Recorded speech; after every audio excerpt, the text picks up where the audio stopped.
My name is Nora Caldwell, 33, and my father left me $1 in his will.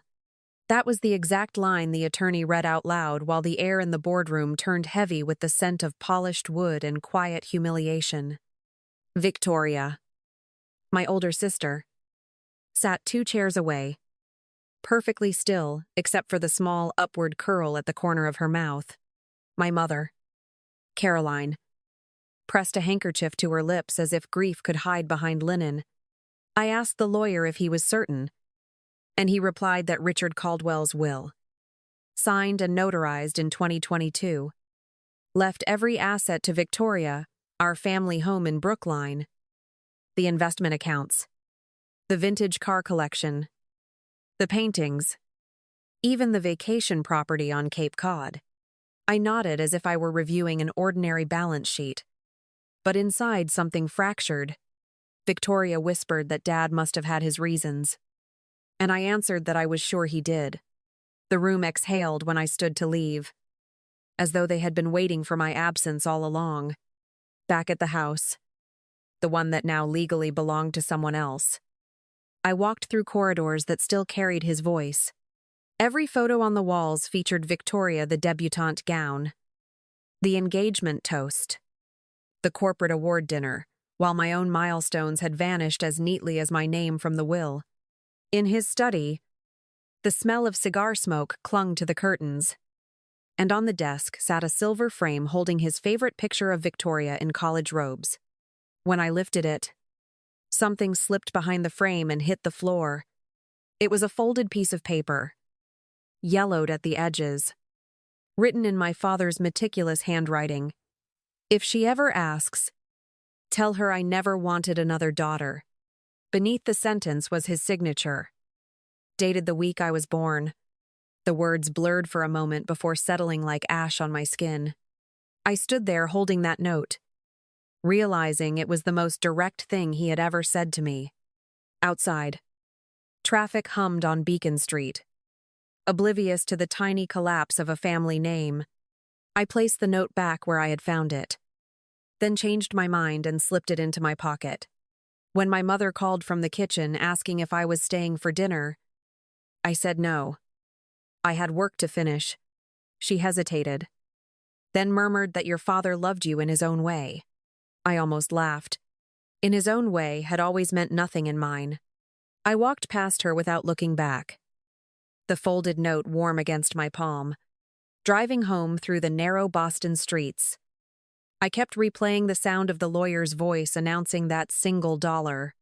My father's final accounting of my worth fit neatly into one syllable. But accountants know something about numbers that families often forget. Even the smallest figure can expose an imbalance. Somewhere inside that imbalance waited the reason he wanted me erased. And if he had left a paper trail, I intended to follow every line. 2 nights after the will reading, I returned to the Brookline house under the pretense of collecting the last of my things. My mother had gone to visit a friend, leaving the lights in the study glowing through the glass doors. I moved straight to my father's desk, the one that had anchored his authority for decades, and ran my fingers along the drawers until one caught against the frame. It was the lower right. Shallow, the wood uneven at the base as if someone had glued a secret into it. I pressed the corner and heard a click, sharp as a lock snapping open. Beneath the false bottom lay a yellowed envelope, a small leather-bound journal, and a sealed manila folder stamped 1989. The envelope bore my father's handwriting, dated the week I was born, and I opened it before I could stop myself. The first line read, "If Caroline gives birth to another girl, everything remains with Victoria. The second child will receive tolerance, not affection." I kept reading until the sentences became unbearable. Each word another reason I had never been enough. The journal smelled faintly of ink and tobacco, the same scent that had followed him everywhere. I turned the first page and saw his looping script cataloging the years like entries in a ledger. When Nora was 5, she asked to take ballet like her sister. I told Caroline to say we couldn't afford it. When she wanted to study finance at Yale, I convinced her that local colleges were more practical. She needs boundaries, not freedom. Each decade carried proof that he had trimmed my life to fit his comfort. The last entry was dated 3 months before he died. If she keeps digging into the family trust, I will remind her that obedience is safer than inheritance. I sat there in silence until the floorboards creaked, startled by how easily cruelty could hide inside neat handwriting. The weight of the journal made my hands tremble. Not from shock, but recognition. It confirmed every small rejection I had ever rationalized.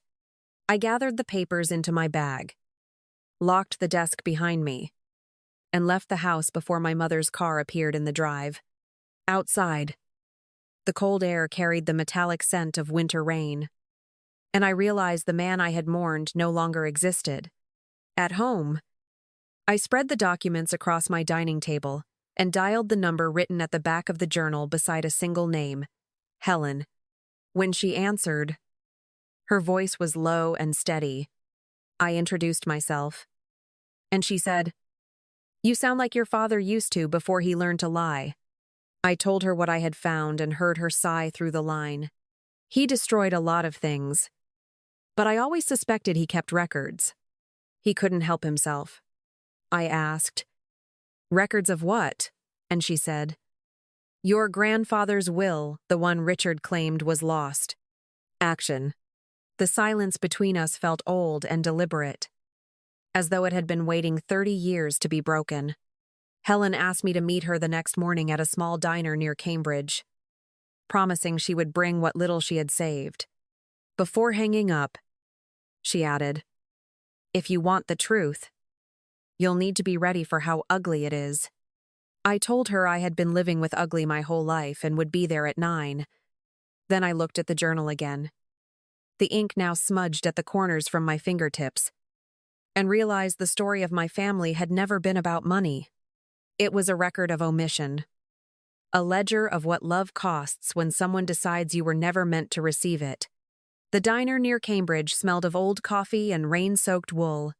Helen was already there, her gray coat buttoned to the throat, a folder resting beside her cup. She slid it across the table when I sat down and said, "You'll want to see this before we talk." Inside was a single business card embossed with the name Charles Dwyer, attorney at law, and a handwritten note. "He drafted your grandfather's will. He'll know what your father destroyed." I asked how she was sure, and she said, "Because I was there when Robert Caldwell signed it, and I watched Richard take the copy out of his safe the night after the funeral." Oh, I called Charles that afternoon, and he agreed to meet me the next morning. His office occupied the top floor of a brick building overlooking the Charles River, lined with shelves of legal binders that hadn't been touched in years. "I remember your grandfather well," he said when I introduced myself. "A fair man. Stubborn, but never cruel." I placed the journal on his desk, opened to the page describing the destroyed will, and asked if he recognized the year. He adjusted his glasses, reading slowly, then murmured, "Itenjo by Bashizo. That was the year I drafted it. Your father claimed a newer version existed and presented one with a forged signature. I am." When I asked if he still had a copy, he stood, crossed to a locked cabinet, and returned with a file sealed in a plastic sleeve. The paper inside was yellowed but intact, bearing the title Last Will and Testament of Robert Caldwell Sr. He handed it to me carefully and said, "This is the original draft, witnessed and notarized by 2 attorneys. It divides the estate equally among all grandchildren, present and future." My throat tightened as I read the familiar names, my own included, and I whispered, "So he took everything before I even had a chance to exist." Charles nodded and said, "He was meticulous. He made me believe the amended will was authentic. But I never saw Robert's signature again." Gotta stayed. Helen asked if a handwriting expert could prove the forgery, and Charles replied, "Yes. If we compare both signatures under magnification, The real one has natural pen pressure, not the tremor of tracing. He wrote a name on a yellow sticky note, Dr. Patricia Huang, forensic examiner, and said she still worked out of the courthouse annex. I looked at him and asked, "Why didn't you expose him back then?" He hesitated before answering. "Your father was powerful, and I had no proof he had replaced the file. When a man like that threatens your license, you choose survival over conscience. The way. I took the will, IS journal, and note, and thanked him," he said quietly. "If you bring this to court, I'll testify. I owe your grandfather that much." Helen touched his arm before we left, and the weight of gratitude passed between them like a secret that had waited too long. Outside, the sun had thinned behind gray clouds, the city humming with indifferent motion. I carried the folder against my chest, feeling the edges press through the fabric of my coat as though the truth itself demanded space. That night, in my apartment, I read both documents side by side, the forged version from the probate record and the real one from Charles's file, and the contrast was brutal.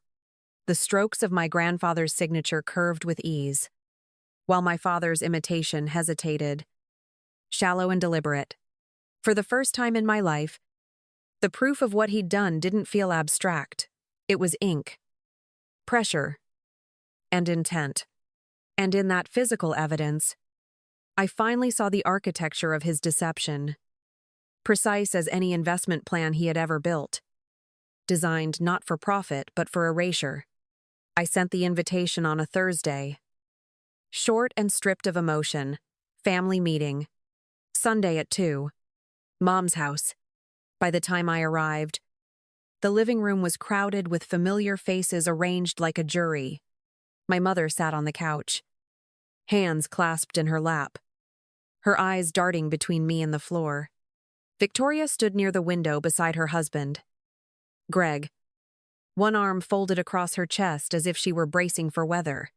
"We're all here," she said when I entered. "So, what's this about? Another attempt to ruin Dad's memory?" I set my bag down near the fireplace and told her it wasn't about ruining anything. It was about correcting what had been stolen. She laughed, the sound brittle and confident. "You still think you deserve something that was never meant for you?" she asked, glancing at the room for validation. I said that what I deserved wasn't hers to decide. My mother whispered for us to stop arguing, her voice so soft it almost disappeared.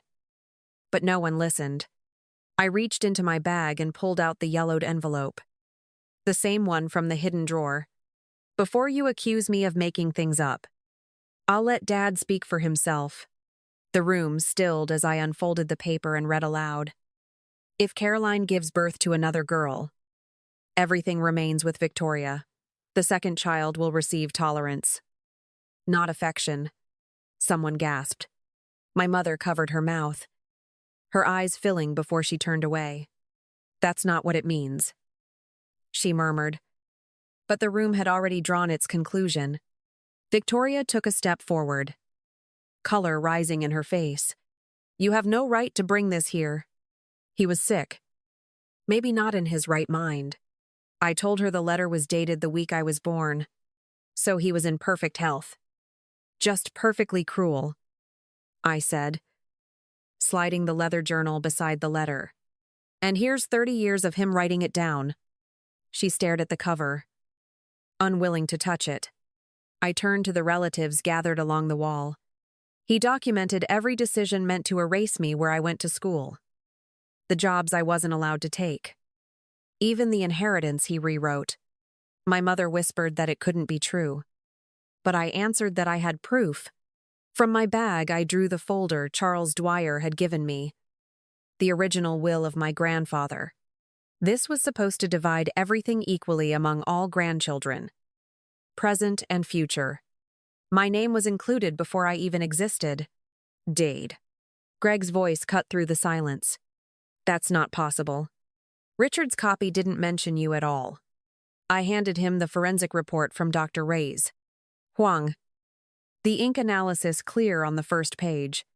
Because he forged it, I said.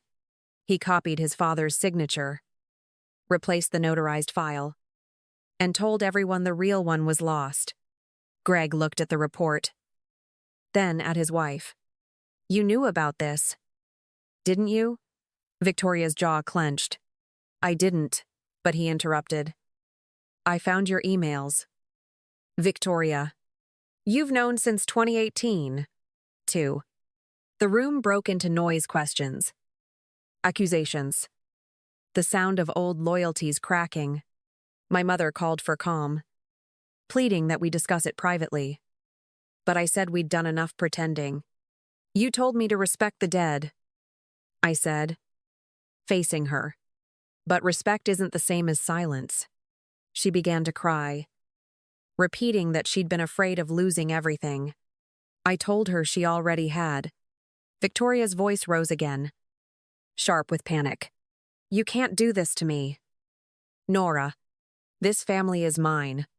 I met her eyes and said, No.